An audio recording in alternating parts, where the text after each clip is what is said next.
श्री राम जय जय राम, श्री राम जय जय राम, श्री राम जय जय राम, श्री राम जय जय राम, श्री राम जय जय राम, श्री राम जय जय राम, श्री राम जय जय राम, श्री राम जय जय राम, श्री राम जय जय राम, श्री राम जय जय राम।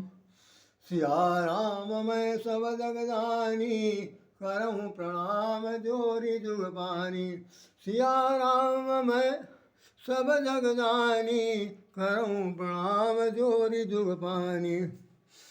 सीताराम सीताराम सीताराम कहिए, जही विधि राखे राम वही विधि रहिए।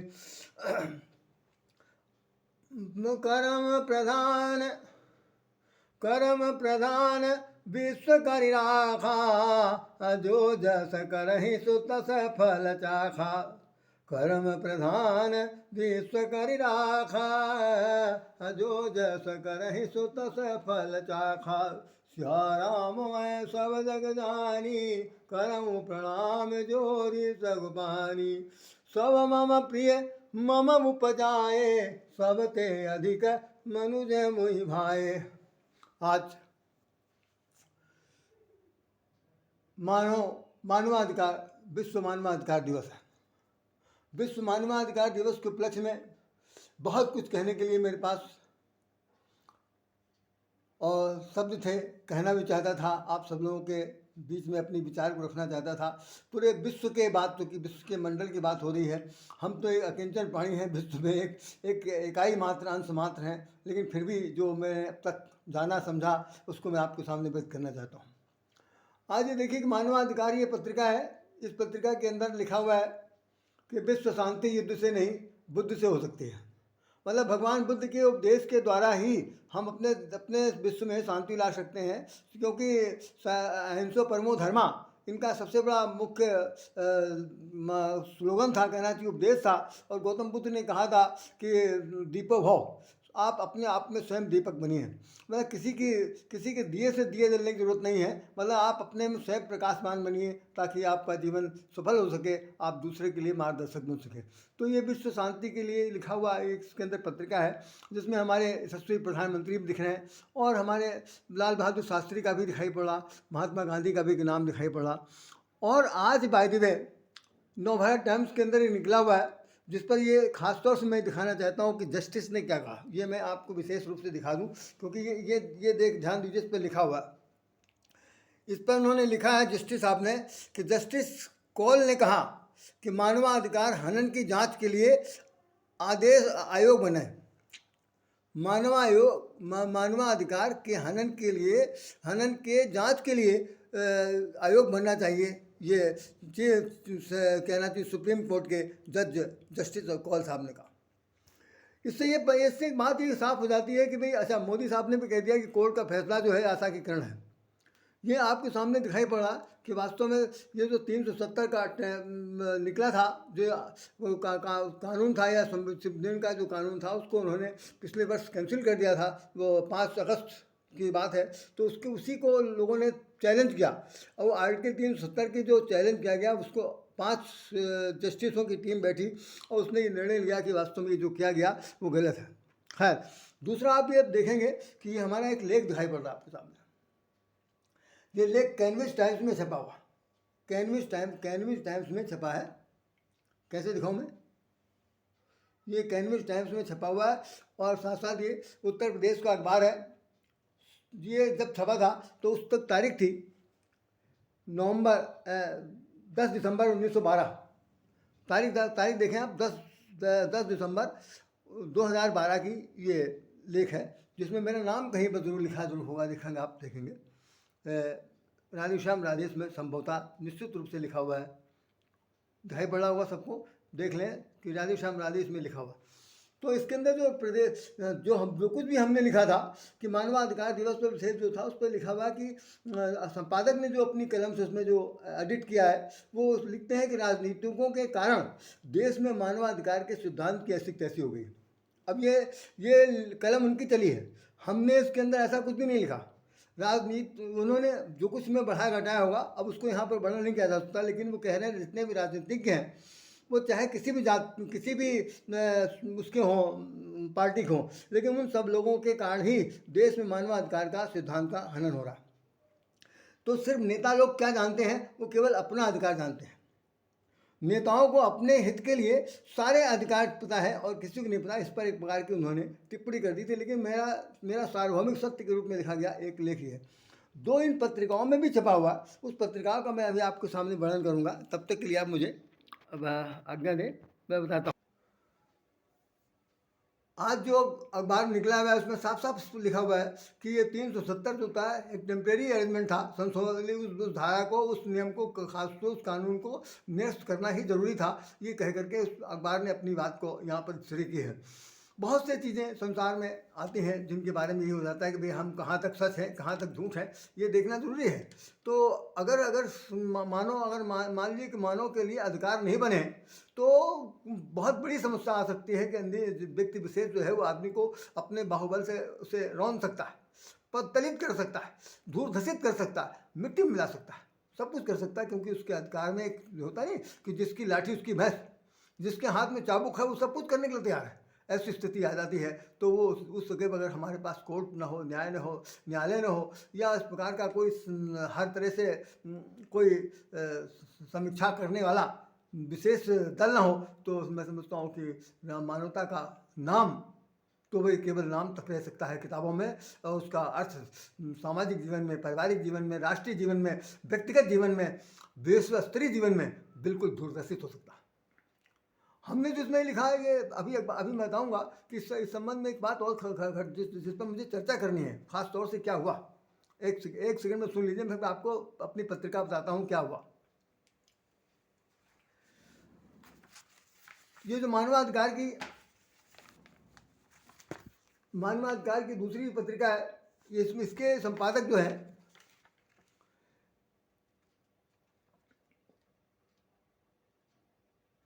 इसके प्रधान रूप संपादक डॉक्टर मयंक किशोर शुक्ल जी हैं। उन्होंने मुझसे निवेदन किया कि भाई आप अब मानवाधिकार पर कुछ लिख दीजिए। तो ये उस वक्त ये दिसंबर 20 का है, ये दिसंबर 20 की पत्रिका है जिसमें हमारा एक लेख छपा था। अभी वो लेख आप देखेंगे।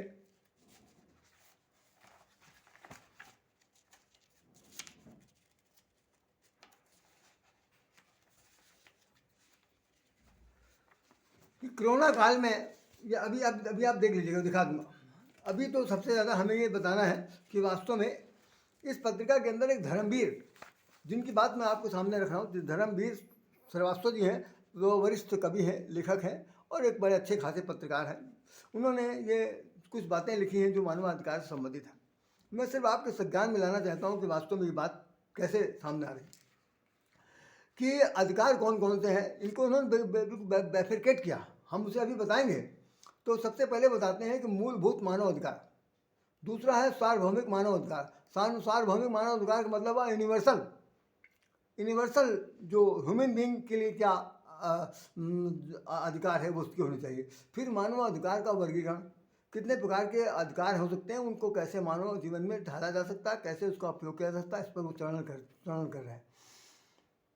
तो इन तीनों की व्याख्या का विश्लेषण अलग अलग करके देखा गया और सार्वजनिक मानव अधिकार के बारे में बताते हैं कि जैसे सबसे पहले मूलभूत मानव अधिकार, जीवन का अधिकार, उचित प्रशिक्षण का अधिकार, सोच विवेक और धर्म की स्वतंत्रता का अधिकार, दासता से स्वतंत्रता का अधिकार, अत्याचार से स्वतंत्रता का अधिकार और सार्वभौमिक मानवाधिकार, जिसमें कह रहे हैं कि इसके अंतर्गत लिखते हैं कि जिंदगी जीने, आज़ादी और निजी सुरक्षा का अधिकार। इसको सुन लीजिए, इसी पर बाइफरकेट करना है।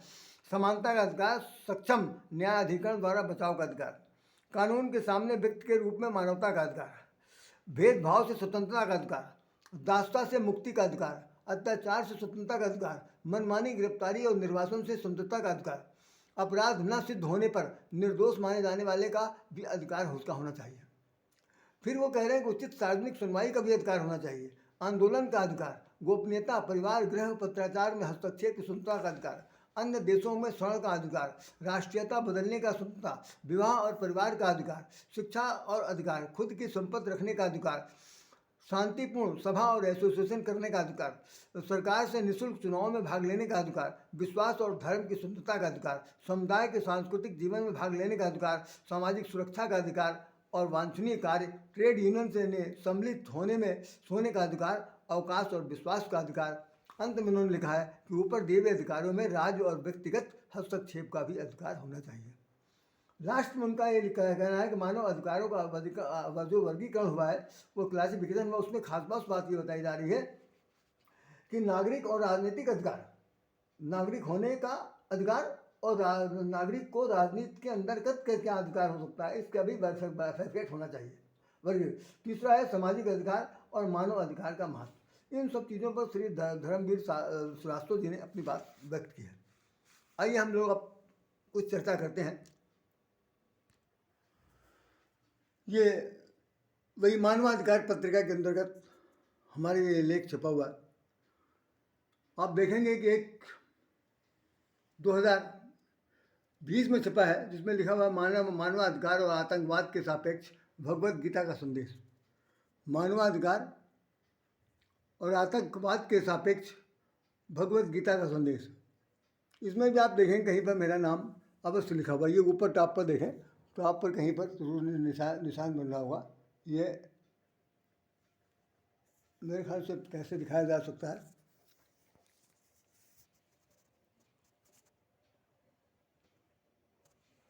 हाँ लिखा हुआ रायश्याम राधे ऊपर टॉप पर लिखा हुआ है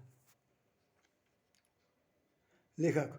उसके बाद दूसरा ये लेख है विश्वव्यापी महामारी कोरोना, जो 21 में खास तौर से आई थी, उस पर मानवाधिकार का क्या संदेश था, इस पर भी हमारा एक लेख छपा, उस पर भी देखिए आप कहीं पर नाम लिखा हुआ है रायश्याम राधे। विश्वव्यापी महामारी कोरोना और मानवाधिकार की भूमिका पर मेरे लेख छपे हुए ये इसी मानवाधिकार पत्रिका के अंदर है। ये मानवाधिकार पत्रिका एक पॉजिटिव साहब है जो इसके प्रधान संपादक हैं, उनके द्वारा ये प्रकाशित होता है। चलिए आइए हम लोग चर्चा करते हैं।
चलिए कोई जरूरत नहीं।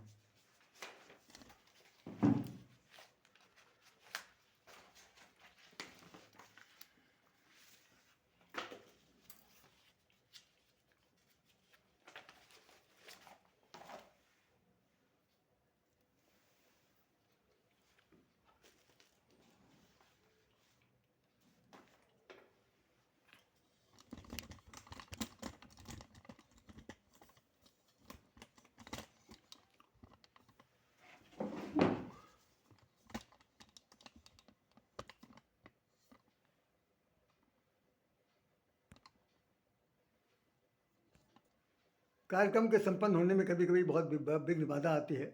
मैं तो बहुत ही परिश्रम करके, कहना चाहिए बहुत से कलेक्शन इकट्ठा करके आप लोगों के सामने एक साक्ष्य के रूप में प्रस्तुत करने की चेष्टा करता हूँ। यद्यपि मैं मेरी कोई ऐसी स्थिति ऐसी नहीं है कि मैं बिल्कुल एक्स्ट्राऑर्डिनरी हूँ, लेकिन मैं सोचता हूँ कि जो बात मैं कहने जा रहा हूँ उसके साथ साथ साथ पुष्टि होनी चाहिए, साक्षात्कार होना चाहिए, अदरवाइज साक्ष्य होना चाहिए, नहीं तो सब बेकार है। हमें कोई बात करने की जरूरत नहीं है। अब हम आपसे सामने बताएं, जैसा कि हमने कहा कि मानवाधिकार जो है, गीता का हमने संदेश लिया, हमने रामचरितमानस से भी संदेश लिया, और अभी मैं आपको बताऊंगा, बहुत संक्षेप में बताऊंगा, क्योंकि देखिए 15 मिनट हो गया और ज़्यादा समय लेना मेरा उचित नहीं लगता। अब आपका ध्यान आकर्षण मैं करना चाहता हूँ, खास तौर से आप ये समझिए,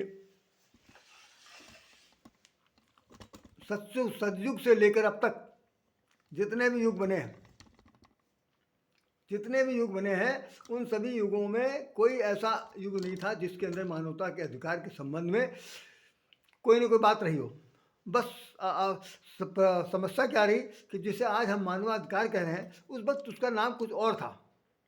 जैसे हम थोड़ी देर के लिए मान लें कि जैसे सनातनी लोग कहे जा रहे हैं, सनातन धर्म को माना जा रहा है या आर्य धर्म को माना जा रहा है, या उस वक्त कोई ऐसा प्रचलित धर्म था जिसके अंदर सभी मानव जो थे वो गढ़े मढ़े थे। तो जैसे सुर और असुर की बात होती, देवासुर संग्राम कब होता है? जब देवताओं की आसुरी देवताओं की जो सात्विक बुद्धि है और असुरों की जो आसुरी वृत्ति है, उन दोनों के बीच में जब तालमेल नहीं बैठता है और वो लोग लड़ाई लड़ते हैं, तो लड़ाई लड़ते हैं, किस बात की लड़ाई लड़ते हैं आप गौर से समझिए। लड़ाई उनकी सिर्फ इस बात की होती है कि मैं भगवान हूँ, और उससे ज़्यादा कुछ नहीं। मैं भगवान हूँ और मैं सब कुछ कर सकता हूँ।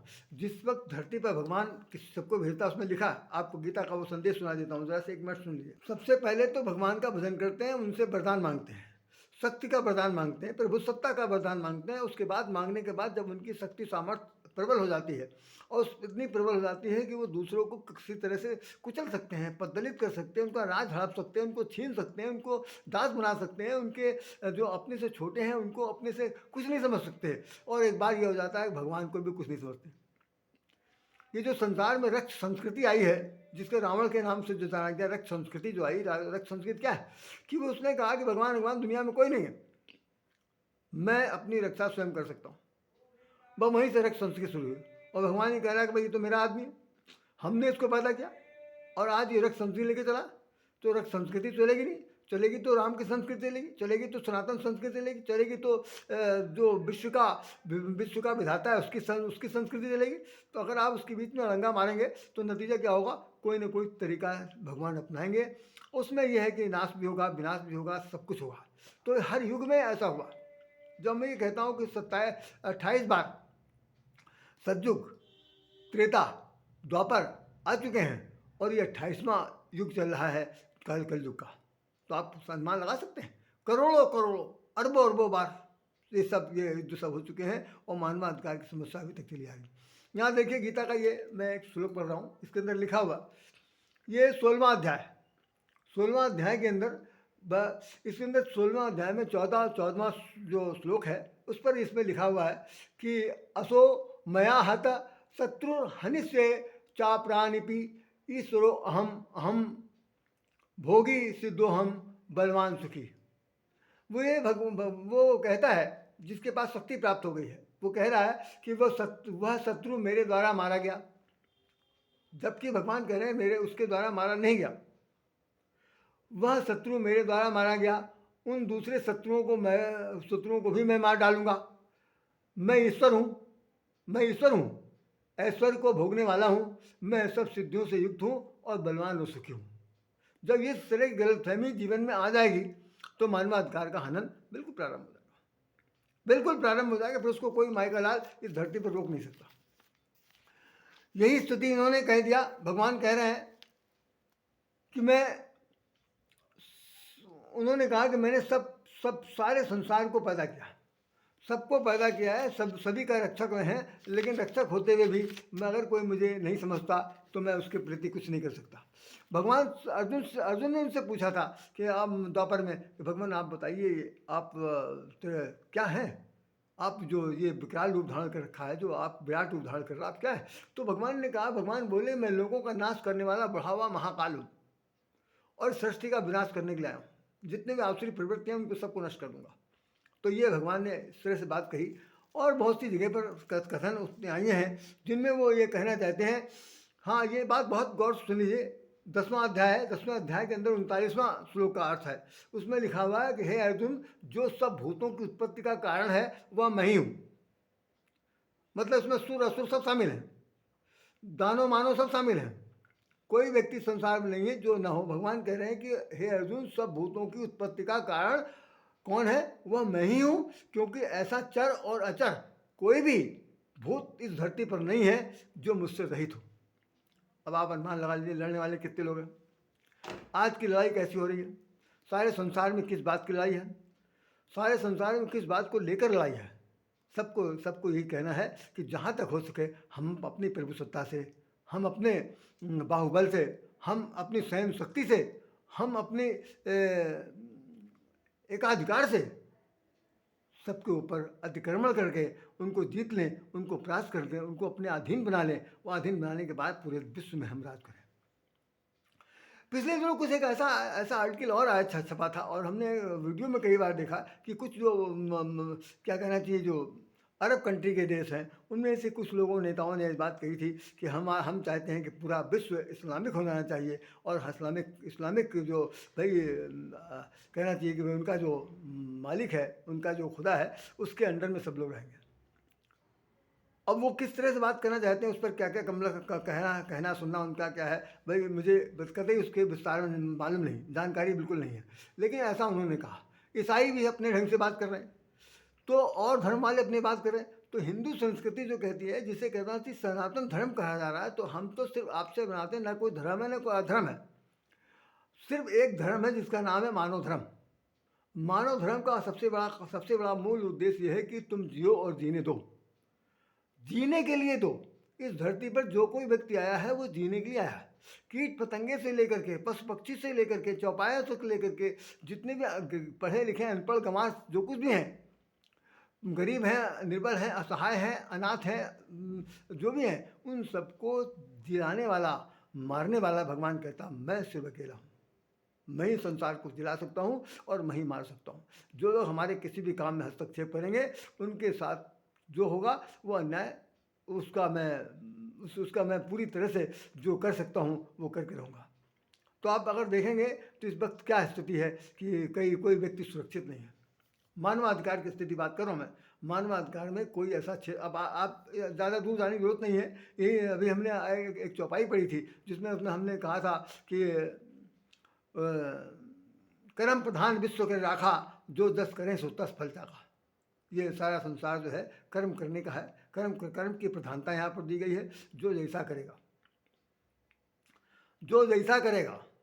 भैया वैसे फल सकेगा।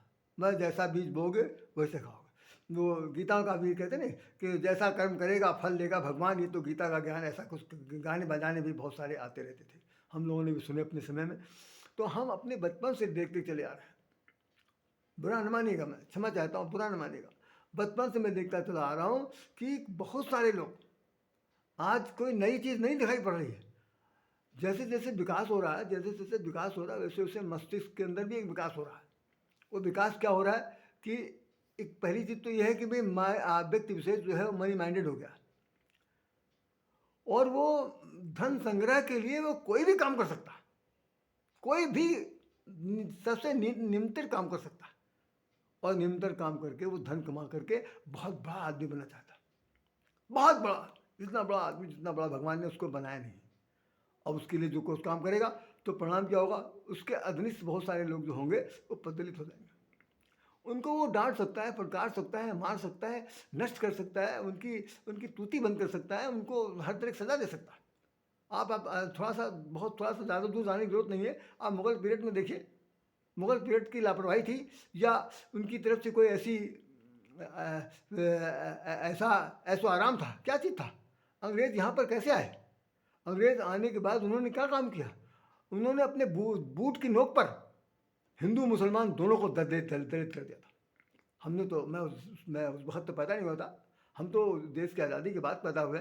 हम तो बताना चाहते हैं कि जो हम इतिहास पढ़ते थे उसके अंदर यही था कि वो बूट मारते थे, लातों से मारते थे।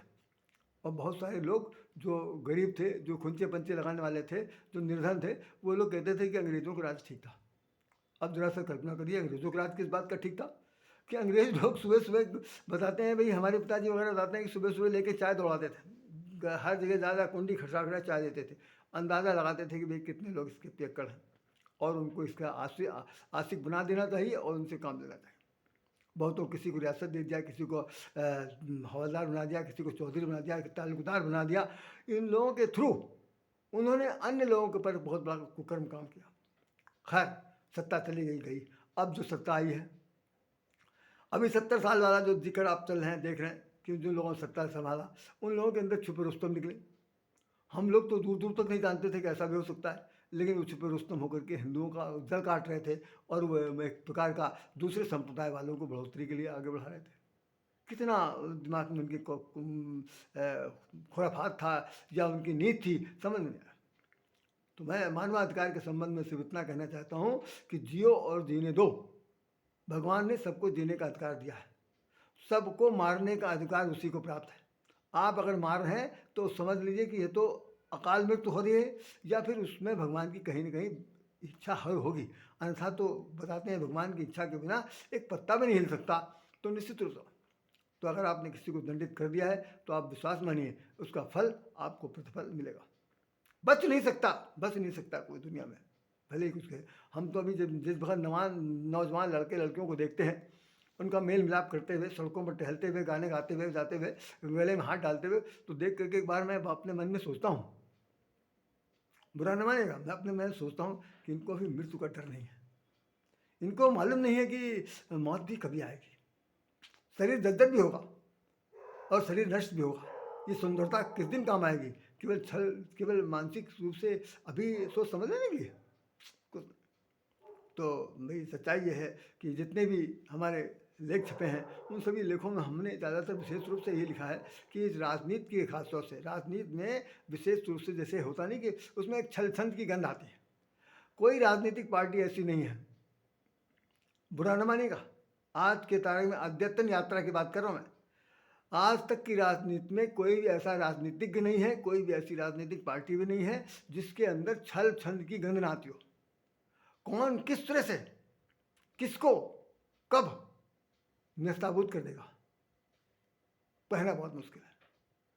और कुछ लोग ऐसे हैं जिनके पार्टी के इतना छिद्रान्वेषण, उनकी कमियां ऐसी निकलती हैं कि जब 5 साल की कुर्सी मिल जाती है तो वो कुर्सी, मैं भली मर कुर्सी के अलावा कुछ चीज़ दिखाई नहीं पड़ता।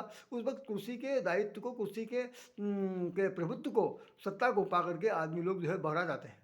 होता नहीं कि प्रभुता पाए का मद नहीं।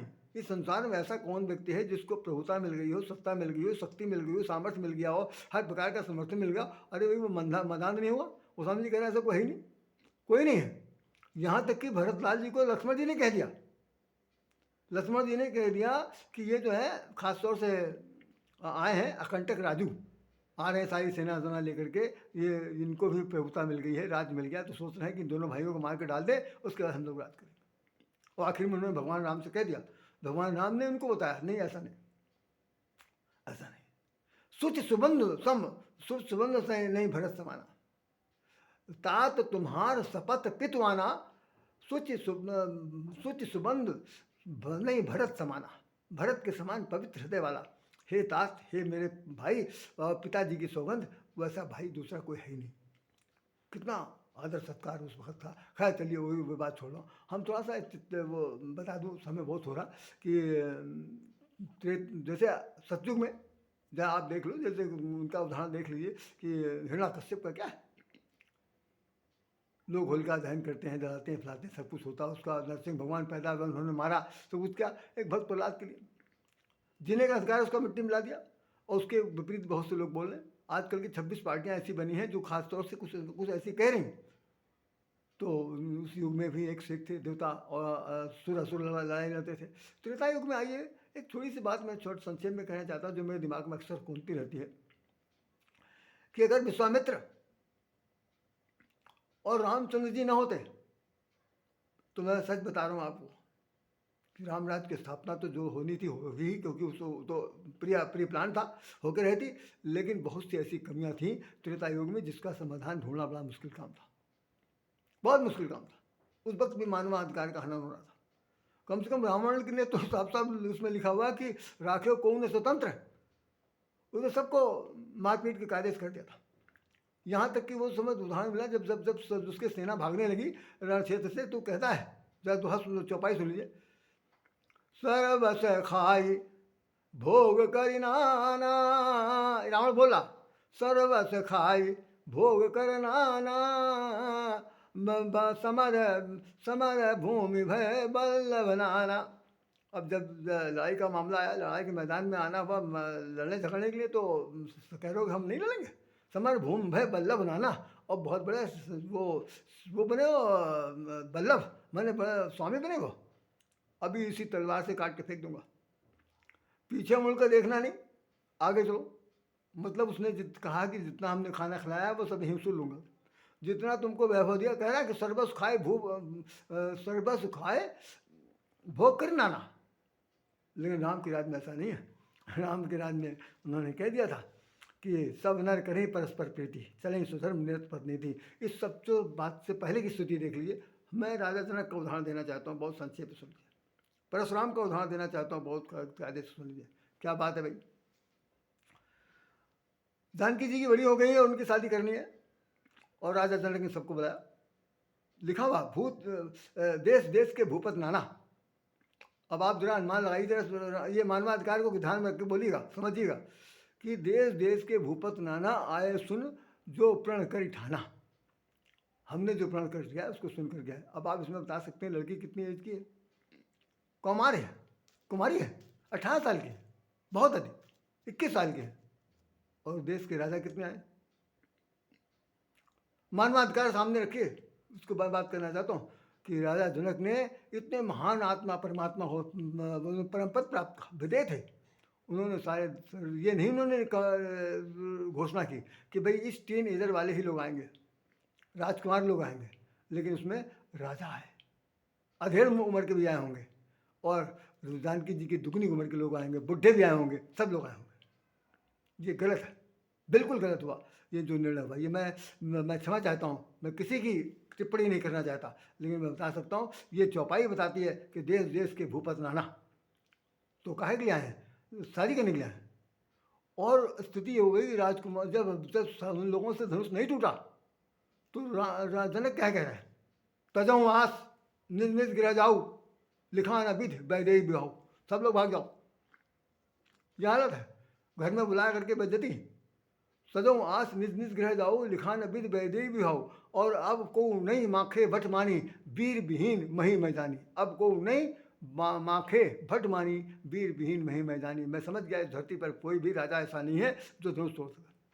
अरे अब अंदाज तो लगाओ कि शादी किसकी करने जा रहा हो। ये यहाँ पर थोड़ा सा ऐसा लगता है कि वो ये तो ओवरफ्लो हो गया, ओवर एक्टिंग हो गई, या यूँ कह लीजिए कि उनकी सोच समझ में कहीं ना कहीं फ़र्क पड़ा। अन्यथा वो अपनी लड़की के शकल सूरत जो देखते थे उसके हिसाब से उनको वर्त की तलाश करनी चाहिए थी। लेकिन भाई मैं विश्वामित्र जी को सतकोट नमन करता हूँ, उन्होंने उस वक्त हस्तक्षेप किया। विश्वामित्र नाम जो है विश्व के मित्र हैं, उनका नाम कुछ और है। विश्व को मित्रता के बंधन से बांधने वाले वो महान मुनि हैं। उन्होंने कहा कि नहीं, उठो राम भंजऊ शिव चापा, मेटहु जनक केरी परितापा। उठो राम भंजऊ शिव चापा, मेटहु जनक केरी परितापा। रामचंद्र जी उठे और धनुष तोड़ दिया। मतलब उनको मालूम है कि टीनेजर के साथ ही शादी होनी चाहिए। और नहीं मान लो अगर कहीं उन जो आए हुए लोगों में से किसी से द्वारा हो गया होता, कितना बड़ा अनर्थ होता। ऐसा नहीं हुआ, बिल्कुल नहीं हुआ, नहीं हुआ। ये पूरी सभी कथावाचकों के मुखारबन से करोड़ों करोड़ों बार आपने सुन लिया। लेकिन एक बात देखिए तो सही, मानवाधिकार क्षेत्र में जानकी जी के साथ मानवता का हनन है कि नहीं है? और परशुराम का हालत देखिए, वो बता रहे हैं, आ गए और कहने लगे कि बेग दिखाओ मूढ़ नत आजू, पलटहूँ जहाँ लगी तोड़ समाजू। राजा जनक से कह रहे हैं, दिखाओ भाई कहाँ कहाँ तक तुम्हारा राज फैला पड़ा, ये धनुष किसने तोड़ा? कहूँ जड़ जनक धनुष कई तोड़ा। जड़ हे मूर्ख धनुष यज्ञ की रख जाए हो, हे मूर्खाधिराज जनक, ये मुझे बताओ धनुष तोड़ा किसने? भेग दिखाओ, जल्दी बताओ, जल्दी बताओ, अभी फरसा मेरा बिल्कुल बिल्कुल चमचमा रहा, अभी 2 4 10 20 नहीं, हज़ारों कंटक। क्यों? क्यों? वीर विहीन वो कह रहे हैं कि बाल ब्रह्मचारी अति कोही, विश्व विदित क्षत्रिय कुलद्रोही, और विपुल बार महिदेवन कीनी। जरा सा आप देख लीजिए, ये मानवाधिकार है। मैं क्षमा चाहता हूँ, मानवाधिकार है चल रहा। मैं आलोचना नहीं कर रहा हूँ, बिल्कुल आलोचना नहीं कर रहा हूँ, समीक्षा नहीं कर रहा हूँ। ये कहानी है, कहानी के अंदर कैसे पटकथा लिखी गई, किस तरह लिखा गया, ये बताया जा रहा है कि चारित्रिक विश्लेषण के आधार पर कहीं कहीं पर मानवता का हनन हुआ या नहीं हुआ। विश्वामित्र जी ने उनको सब समझाया, आखिर में वो उन्होंने कह दिया, अपने रामचंद्र से माफ़ी मांग ली और उन्होंने कह दिया कि क्षमो क्षमा मंदिर सुखदाता, आप दोनों भाइयों से मैं क्षमा चाहता हूँ, और वो चले गए। ऐसे बहुत से प्रसंग हैं हमारे देश देशांतर में। हम कितनी दूर तक जाएं, ज़्यादा दूर नहीं बता सकते। बस मेरा कहना सिर्फ यही है कि संसार में यदि जन्म हुआ है तो जन्म किसी एक के लिए नहीं हुआ। हमारा जो जन्म है वो किसी एक के लिए नहीं हुआ। माता पिता गुरु भाई बंधु सगे संबंधी स्नेही और जो है जितने भी सामाजिक प्राणी हैं विश्व स्तर के, सबके काम आने के लिए ये शरीर मिला। तो इस शरीर की निंदा नहीं होनी चाहिए, इस शरीर की शोषण नहीं होना चाहिए, इस शरीर का कहीं पर उसका दुरुपयोग नहीं होना चाहिए, उसका हनन नहीं होना चाहिए। उसके जो अधिकार है, उसका जो जीने का अधिकार है, उसको कोई छीनने का किसी को अधिकार नहीं। तो जीवन जीने का अधिकार जिसको भगवान ने दिया है, कीट पतंगे भी जी सकते हैं। यही हमने एक दिन कहा था कि तुलसी के बारे में कह दिया था कि तुलसी चलाए पहिया पहिया चींटियाँ बचाए के। तुलसीदास जी जो चलते, तुलसी माता जी जब चलती हैं तो चींटी को बढ़ाती चलती। अरे भाई साहब, और मुझे याद आया कि हाथी का उदाहरण सुन लीजिए। हाथी महाराज से पूछा गया कि भाई ये जो चलते हो फुफकार मारते काहे के लिए चलते हो, भाई क्या बात है, आपका फुफकार किस लिए है नीचे जमीन में, ऊपर तो देखते नहीं। तो हाथी ने कहा कि मैं फुफकार इसलिए मारता हूँ कि मेरे वजनी पैर से कहीं चींटी न दब जाए, कहीं उसका हत्या हो जाए। नहीं तो अगर कहीं गलती से वो मेरे सूंड में घुस गई तो मैं चींटी के द्वारा मारा जा सकता हूँ। कितनी छोटी सी चींटी है, और जो हाथी है वो कितना विशालकाय जानवर है, लेकिन वो भगवान ने उसको इतनी बड़ी ज्ञान दे रखा है, वो विवेक का पशु माना जाता है। तो वो कहता है कि मैं फुफकारता हुआ इसलिए चलता हूँ, धूल उड़ाता हुआ चलता हूँ कि मेरे रास्ते में कोई भी चींटी ना आने पाए जो मेरे पैरों के नीचे दब जाए। ये अधिकार, ये मानवता है, ये जीव के प्रति समर्पण भाव है। हम लोग कभी भी इस तरह की शिक्षा नहीं ग्रहण की। हम लोग अपने कॉलेज में पढ़ते थे, वहाँ पर भी कोई इन्हें चल रही है, एक लड़का दूसरे लड़के के साथ एक साथ दूसरे को मारपीट कर रहे हैं, दुनिया भर कर रहे हैं। राजनीति में यहाँ किसी विभाग में चले जाइए, वहाँ पर भी जो है वो अनुशासन को लेकर के कहीं पर कोई अनुशासनहीन है, कोई किसी के साथ मतलब चार्जशीट दे रहा, किसी की अवहेलना कर रहा, किसी की जड़ काट रहा, किसी का ट्रांसफ़र कर रहा, किसी के कहना चाहिए ACR खराब कर रहा, और किसी के साथ साथ ये है कि भाई उसका प्रमोशन नष्ट कर दे रहा। मानवत का बच्चे जी पाएंगे? नहीं जी सकते। मुझे एक बार की बात है, मेरा एक बार ट्रांसफ़र हुआ, एक सेक्शन दूसरे सेक्शन में गया, और उस सेक्शन में जो सेक्शन के इमीडिएट इंचार्ज थे, उन्होंने कहा कि मेरे नाम से ज्वाइनिंग लेटर दे दीजिए। मैंने उनको नाम से दे दिया, जबकि उनके जो सुप्रीम थे वो दूसरे थे, वो मुझे भी जानते थे, उनको भी जानते थे। नतीजा हुआ कि मेरी सैलरी रुक गई, मेरा वेतन रुक गया, और 4 दिन तक तनख्वाह मुझे नहीं मिली। तो ऐसा उनके बीच में आपस में कोई टसल थी। अब वो बार वो मुझे बुलाए, जो सुप्रीम थे, कि 1-2 बार तो मैं उनसे नमस्कार के चला आया, बोला नहीं। तो एक नेता था, उस नेता को बुला कर उन्होंने कहा कि ज़रा रायश्याम से कहना कि उसको अपने बच्चे प्यारे हैं नहीं प्यारे हैं, बीवी बच्चे प्यारे हैं, तो आकर के मुझसे मिले। तो मैं गया, हाथ जोड़ के मैं उनके सामने खड़े हो गए। सर बताइए, आपने मुझे बुलाया, क्या मेरा मुझे क्या, मेरे लिए क्या सेवा? कहीं सेवा कुछ नहीं है, तुम ना समझो, तुमको ज्वाइनिंग मेरे अंडर में देनी चाहिए था। जिसको तुमने ज्वाइनिंग दी वो भी मेरे अंडर में काम करता है, और ज्वाइनिंग दो और तुरंत तनख्वाह लो। बच्चे भूखे मरेंगे क्या? ये तुम्हारी ना समझी से? हम नहीं साहब, ऐसा नहीं। भाई साहब, मैं चैलेंज से कह सकता हूँ, मानवता इसे कहते हैं। कि जिसको मेरे परिवार के में रोटी दाल बनेगी नहीं बनेगी, चूल्हा जलेगा कि नहीं जलेगा, बच्चे भूखे मर जाएंगे, फीस जमा होगी नहीं होगी, अगर ये दूसरा कोई चिंता कर सकता है, गैर आदमी चिंता कर सकता है, गैर जात का आदमी चिंता कर सकता है, अधिकारी चिंता कर सकता है, तो वो वंदनीय है, उसी को मानवता का अधिकार मालूम है, बाकी किसी को नहीं मालूम, बिल्कुल नहीं मालूम। मैं तो चुनाव से कह सकता हूँ कि जो दूसरे काम आ सकता है। हम लोग पुराने ज़माने में देखते थे, जब इतनी ज़्यादा इलेक्ट्रिफिकेशन नहीं था, विद्युतीकरण नहीं था, छोटे छोटे घर होते थे, उनमें घरों में हम भी लोग रहते थे किराए पर, तो देखते थे कि सुबह से शाम तक लोग एक दूसरे के दरवाजे बैठ करके कुप्पी जला के बैठे रहते थे, पूछते थे, बहनी दीदी कहाँ बना, कोई कमी हो बताओ। जो पुरखा लोग निकलते, बड़े लोग निकलते थे, वो भी कहते थे, बच्चा ठीक है, कौन बात हो बताओ। अरे कितनी चिंता है, कितनी चिंता है, आज कहीं चिंता है। आज मैं कह रहा हूँ कि आपके घर में बॉडी पड़ी हो, आदमी सामने से निकल जाता है, ऐसी तैसी पूछेगा नहीं, पूछ नहीं सकता, और ज़्यादा तक है उधर जाना नहीं। एक आदमी मर गया कहीं, ऐसा हो जाए भूत पड़ जाए तुम्हारे पर सवार हो जाए, अब वो भूत तो सब बहाना है, शायद वो नहीं आ सकते। जो जिंदे मुर्दे में नहीं जा सकते, अपने मतलब से मतलब उल्लू सीधा कर सकते हैं, वो मानवाधिकार नहीं है।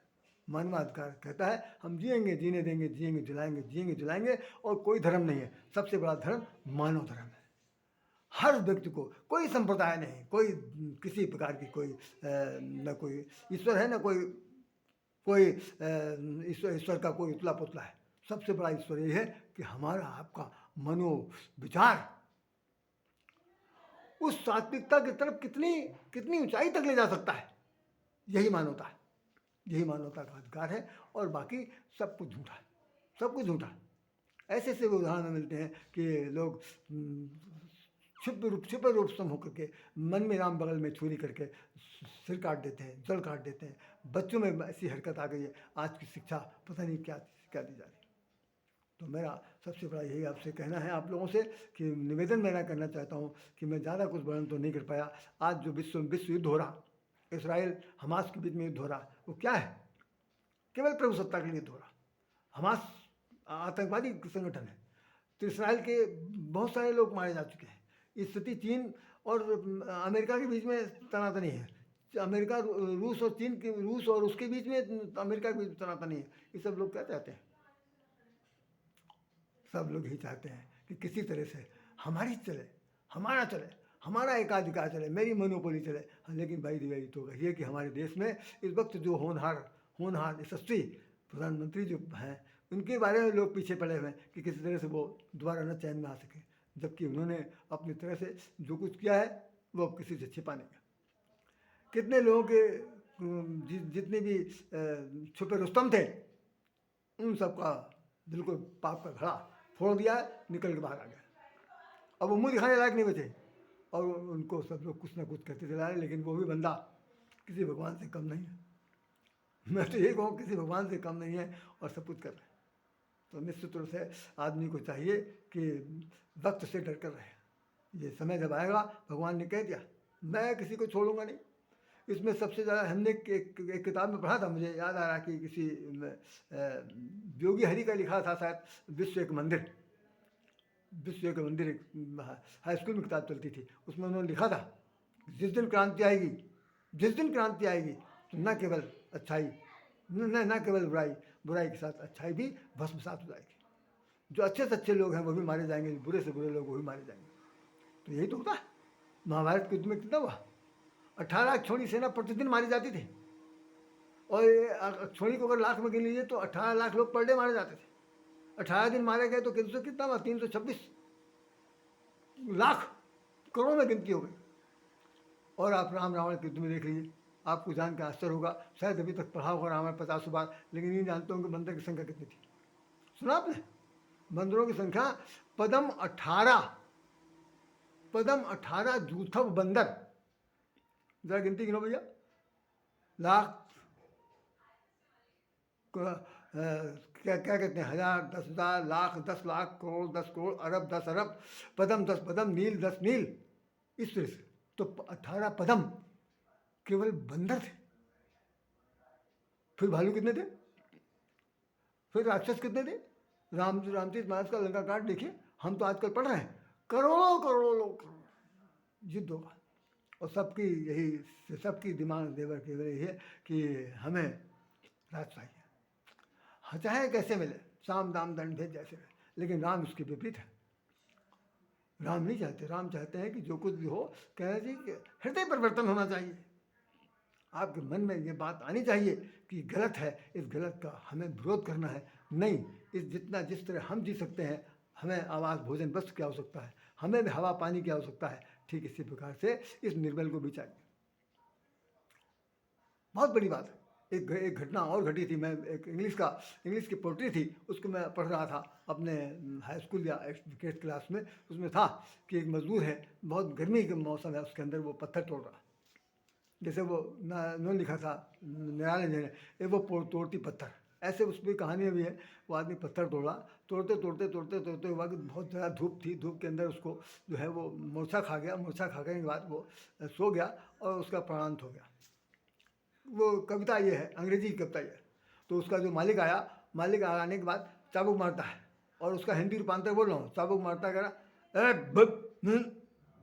नॉनसेंस इडियट, शर्म नहीं आती, जल्दी उठो।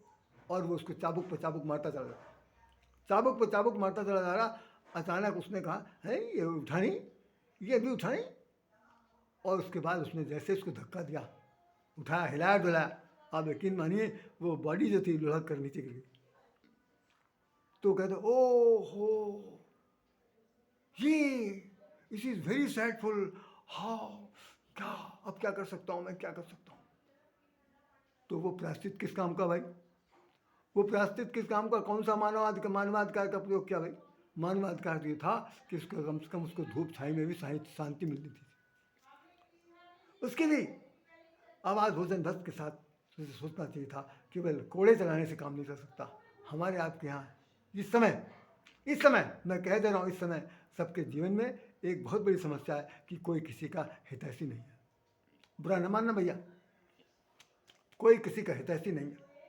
सब अपने अपने मतलब से मतलब लगे, अपना उल्लू सीधा करने लगे हो। चाहे राजनीति के नेता हों, चाहे राजनीति के मंत्री हों, चाहे राजनीति के बहुत बड़े धन्ना सेठ हों, चाहे पुरानी पार्टी के हों, चाहे नई पार्टी के हों, चाहे दल के हों, चाहे बदल के हों, जैसे भी हो, मैं नहीं बता सकता। लेकिन जैसे इसमें लिखा हुआ कि वो राजनेताओं को केवल अपना अधिकार मालूम है, बाकी कोई अधिकार नहीं मालूम। सच है, उनको हर तरह की सुविधा मिली हुई है, लेकिन सामान्य जन को कोई सुविधा नहीं मिली, कोई नहीं मिली। कहने के लिए 2 किलो गेहूँ, 2 किलो चावल सबको बांटा जा रहा, और 5 साल और बांटा जाएगा, सब कुछ किया जाएगा। अभी मायावती जी ने कह दिया पिछले दिनों कि ये सबको मोहताज बना दिया ये देने के लिए। खैर, जिसकी जो समझना है कह रहा। हम सिर्फ इतना बताना चाहते हैं, सबके लिए समान शिक्षा, सबके लिए समान रहने का अधिकार, खाने का अधिकार, जीने का अधिकार, सोने का अधिकार, हर तरह के अधिकार की जो आवश्यकता है मानव मन को, मानव जीवन को, वो आपके द्वारा मुहैया होना चाहिए। आप जहाँ हैं, जिस हालत में हैं, कितना कर सकते हो करिए। एक विभत्स कांड हमने उस वक्त देखा, भी तो याद आ रहा मुझे कि जिस वक्त कोरोना काल आया था, कोरोना काल में लोगों ने जान को प्राण को फांसेली पर रख करके काम किया था। सरकारी अस्पतालों में बहुत से डॉक्टरों ने काम किया, नर्सों ने काम किया, बहुतों की जान चली गई इसी संबंध में, और काम किया। कहीं पर अवहेलना हुई, कहीं अवहेलना हुई, कहीं ऑक्सीजन कम पड़ गई, कुछ हुआ, बहुत सारे लाखों के लाखों लोग मरते चले गए। लेकिन मेरा दुर्भाग्य है कि मैं कहते हुए मैं इंसल्ट फील कर रहा हूँ अपनी, कि निजी संस्थानों में, निजी क्लिनिकों में इसका बड़ा दुरुपयोग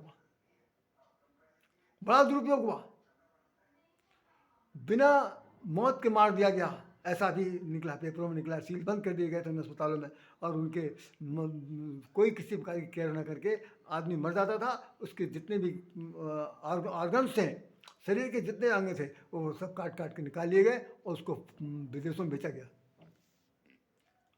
यह है, यहाँ तक हुआ, अखबारों ने छापा। अब मैं नाम नहीं जानता किसी का, लेकिन निजी संस्थानों ने आज भी निजी संस्थानों के अंदर अगर आप चले जाइए तो निश्चित रूप से समझिए कि आपको भिखारी बना कर भेजेंगे, आपको जीवित नहीं छोड़ सकते। सरकारी अस्पतालों में तो यह है कि भाई ध्यान दिया, मारा गया तो चला गया। लेकिन निजी संस्थानों में जहाँ पर पैसे की ज़रूरत है, वहाँ पर टारगेट है कि हर क्लाइंट को जो आएगा उससे 5 लाख 10 लाख रुपये वसूलना है, और चाहे कहीं लाख दे। प्राणी जिए जाए मर जाए, कोई ज़रूरत नहीं, जब ये सोच होगी तो मानव का अधिकार कहाँ रह जाएगा भाई। इसको विश्व स्तर पर सोच लेते तो विश्व का मानवाधिकार क्या काम करेगा। तो वही सबको सोचना पड़ेगा, जो जिस क्षेत्र में है, जो जिस क्षेत्र में है, चाहे शिक्षा के क्षेत्र में हो, चाहे सैन्य शिक्षा में हो, चाहे चिकित्सा के क्षेत्र में हो, चाहे पढ़ाई के क्षेत्र में हो, किसी भी क्षेत्र में है, सबको एक दूसरे के हित के लिए जीना है। यही रामचंद्र जी ने सिखाया है, यही सनातन धर्म ने सिखाया है। इसी सनातन धर्म का ही नाम मानवाधिकार था किसी समय, अब वो बदल कर इस रूप में आ गया। ये मेरी अपनी सोच है, बाकी क्या सोच है नहीं जानता। मैं इन शब्दों के साथ राधे श्याम राधे आप लोगों से निवेदन करता है, प्रार्थना करता है, मेरी तरफ से किसी प्रकार की कोई भूल, कोई अप्रियता हो गई हो, कि समझाने में कोई असामान्यता आ गई हो, तो इस बंदे को, इस व्यक्ति को, विशेष को क्षमा कर दीजिएगा। आज हमने आपसे दिल की बात बताई, संसार के हित की बात बताई, और जो कुछ था आप समझ रहे हैं। तो यही कह सकते हैं कि राम भजे हितनाथ तुम्हारा। राम का भजन करिए, ईश्वर का भजन करिए, मानव का भजन करिए, ये सबके काम आने के बारे में सोचिए। एक सच्चा संकल्प लीजिए, हाँ, सच्चा संकल्प लीजिए। एक कविता हमने लिखी थी, नित नित कदम बढ़ाना प्यारे, नित नित कदम बढ़ाना प्यारे, संकल्प यही तुम कर लेना, संकल्प यही तुम कर लेना, सेवा सत्कार समर्पण को व्यवहार में धारण कर लेना, व्यवहार में धारण करना। नित नित कदम बढ़ाना प्यारे, संकल्प यही तुम कर लेना, सेवा सत्कार समर्पण को व्यवहार में धारण कर लेना। भैया इसी चीज़ कमी है, व्यवहार में ना सेवा रह गई है, ना समर्पण रह गया, ना सत्कार रह गया, ना कुछ भी नहीं। सेवा सत्कार समर्पण, ये तीन चीज़ की बहुत बड़ी कमी है। इसको मैंने कविता में लिखा था कि नित नित कदम बढ़ाना प्यारे, रोज़ रोज़ कदम बढ़ाइए, लेकिन ध्यान रखिएगा आपके व्यवहार में, आपके संस्कार में ये तीन चीज़ आनी चाहिए। यही तीन चीज़ का अभाव है। अभी कहीं उधार मिले तो ले लो भाई, किसी दुकान से मिल नहीं सकता, तो अपने मन में संकल्प करिए, भगवान से डरिए, क्योंकि ईश्वर जिस वक्त उसकी लाठी में आवाज़ नहीं होती, जिस वक्त वो मारेगा, तो भाई साहब बस यही है कि भाई चला चली का वक्त है, आ गया। तो हमने लिखा है इसमें, एक जगह पर लिखा है कि चला चली की सोच, एक दिन यह कवम संदेशवा अरे मनुआ चला चली की सोच। इसी शब्दों के साथ राधे श्याम राधे मानवाधिकार को नमन करता है। शुभकामनाएं, जय श्री राम।